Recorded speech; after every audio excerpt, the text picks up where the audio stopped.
మన ప్రపంచంలో ప్రతిరోజు కొన్ని వందల ఇన్నోవేటివ్ ఐడియాస్ నుంచి కొన్ని కొత్త ఇన్వెన్షన్స్ అనేది జరుగుతూ ఉంటాయి. సో అలాంటి ఒక కొత్త ఇన్వెన్షన్, కొత్త ప్రోడక్ట్ గురించి ఇప్పుడు మనం మాట్లాడుకున్నాం. This is Nagaraj, welcome to my channel NR tech లో. ఒకటి ఏంటంటే సోలార్ ఏసీ మోడల్. అసలు సోలార్ ఏసీ మోడల్ ఏంది, దాని నుంచి మనకి ఏం లాభం, దాని ప్రైస్ రేంజ్ ఎంత, అది ఎట్లా పనిచేస్తుంది అనేసి ఈ వీడియోలో మనం తెలుసు. ఈ సోలార్ మోడల్స్ ఏవైతే ఉన్నాయో వీటిని మనం కొత్తగా పర్చేస్ చేయాలా, లేదంటే ఇంతకుముందు ఉన్న సోలార్ మోడల్స్ ఏవైతే డీసీ సోలార్ మోడల్స్ ఉన్నాయో వాటినే ఏసీగా మార్చుకోవచ్చా? అందరికీ తెలుసు ఈ solar panels, solar models, solar plates ఏవైతే ఉన్నాయో ఈ సూర్యుడి నుంచి వచ్చే వెలుతురుని తీసుకొని దాన్ని ఎలక్ట్రిసిటీగా కన్వర్ట్ చేసి మనకు డీసీగా ఇస్తాయి. వీటిని సోలార్ మోడల్స్ అంటారు, కొంతమంది పీవీ ప్యానెల్స్ అంటారు, కొంతమంది సోలార్ ప్లేట్స్ అని చెప్పారు. కానీ 100% ఏ సోలార్ ప్యానెల్ అయినా సరే, సోలార్ మాడ్యూల్ అయినా సరే డీసీ పవర్ని మాత్రమే జనరేట్ చేస్తుంది. డైరెక్ట్ ఏసీ ఏ సోలార్ మాడ్యూల్ కూడా జనరేట్ చేయదు.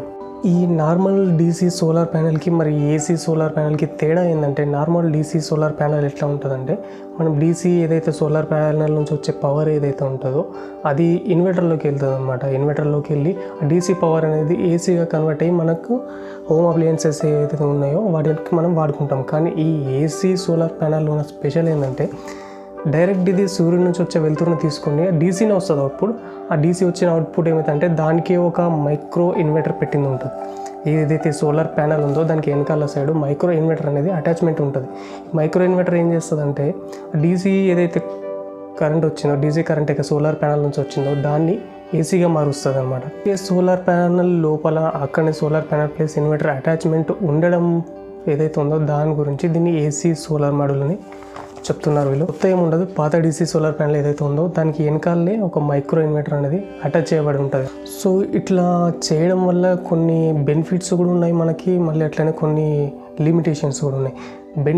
బెనిఫిట్స్ వచ్చేసి ఈ సోలార్ ప్యానెల్ ఏదైతే ఉందో దానికి వెనకాలనే ఇన్వర్టర్ అటాచ్ చేయడం వల్ల ఏమవుతుందంటే ఈ ప్యానెల్ నుంచి ఇన్వర్టర్కి ఉన్న మధ్య డిస్టెన్స్ తగ్గిపోతుంది.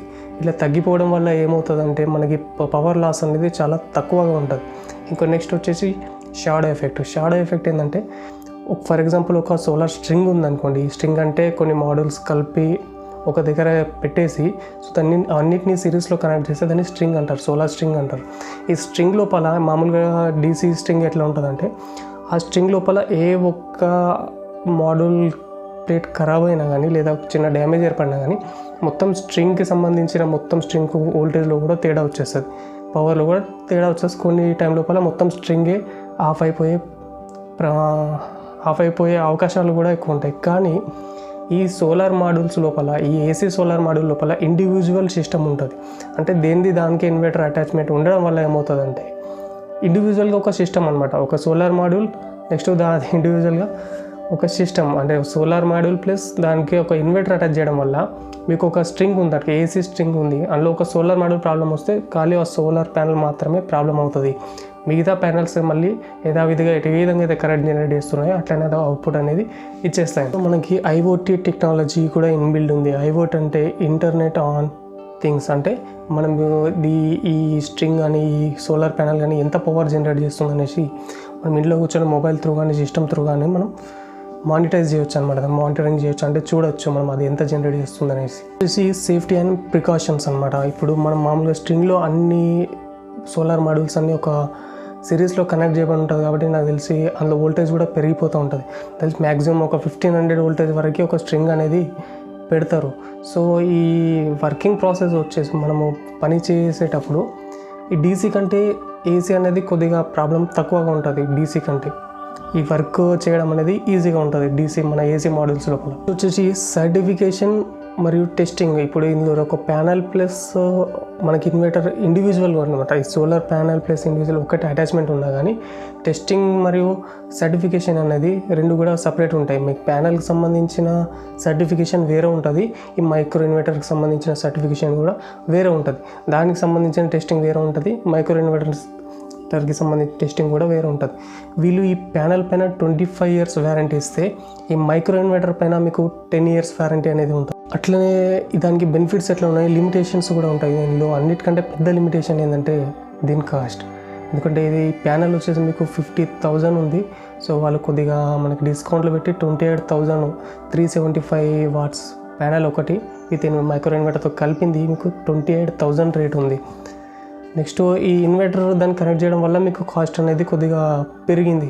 డిసడ్వాంటేజ్ ఏంటంటే ఇది ఏసీ సోలార్ ప్యానెల్ ఏదైతే ఉందో దీని ఒక 5 kV లేదా 10 kV వరకు అయితే మనం ఈజీగా అటాచ్ చేసుకోవచ్చు. కానీ మెగావాట్ ప్లాంట్ అనేది ఏసీ సోలార్ ఈ ప్యానెల్స్ నుంచి కొద్దిగా కష్టమైందనే చెప్పొచ్చు. మెగావాట్ చిన్న మీరు ఇండివిజువల్ పవర్ సిస్టమ్ ఒక ఇంటికి వాడుకోవచ్చు అంటే చాలా సింపుల్గా ఈజీగా వాడుకోవచ్చు మీరు. ఇది మనకు ఎక్కడ దొరుకుతుందంటే దీన్ని ఫస్ట్ టైం ఇండియా లోపల లూమ్ సోలార్ వాళ్ళు ఈ ఏసీ మాడ్యూల్ అనేది వీళ్ళు తయారు చేశారు. స్పెసిఫికేషన్స్ మాత్రం చూసుకున్నట్లయితే ఏసీ సోలార్ మాడ్యూల్ టోటల్ వచ్చే అవుట్పుట్ పవర్ వచ్చి 375 వాట్స్ అనమాట.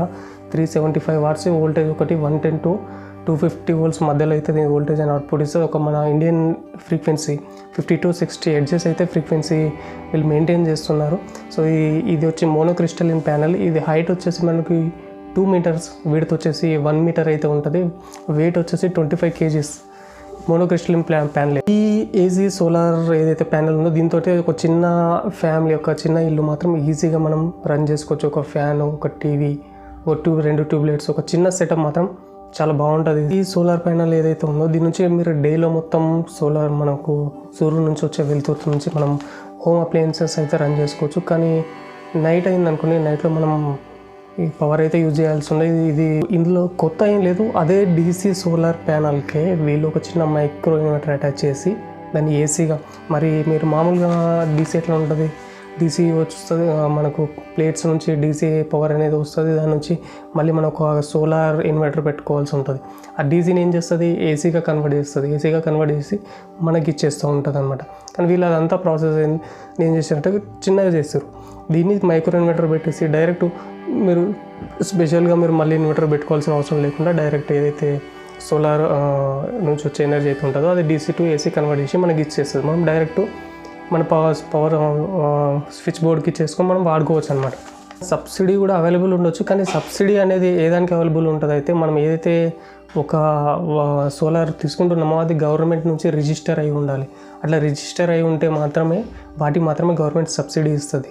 సో ఈ మీరు ఏసీ ఈ ప్లేట్స్ ఏదైతే ఉన్నాయో వీటిని యూజ్ చేసుకొని అగ్రికల్చర్లో కూడా మీరు యూజ్ చేసుకోవచ్చు. బోర్స్ కానీ అట్లాంటి వాటిలో ఒక 375 వాట్స్ అంటున్నారు కాబట్టి ఒక వాటర్ పంప్ రన్ కావడానికి ఒక 6 ప్లేట్స్, ఒక 6 ప్లేట్స్ కనుక మీరు పెట్టుకుంటే ఒక వాటర్ పంప్ అనేది ఈజీగా రన్ అవుతుంది. మార్నింగ్ 10 to ఈవినింగ్ 5 వరకు అయితే మీకు సమ్మర్లో మాత్రం ఫుల్ యూస్ఫుల్గా ఉంటుంది ఇట్లాంటివి.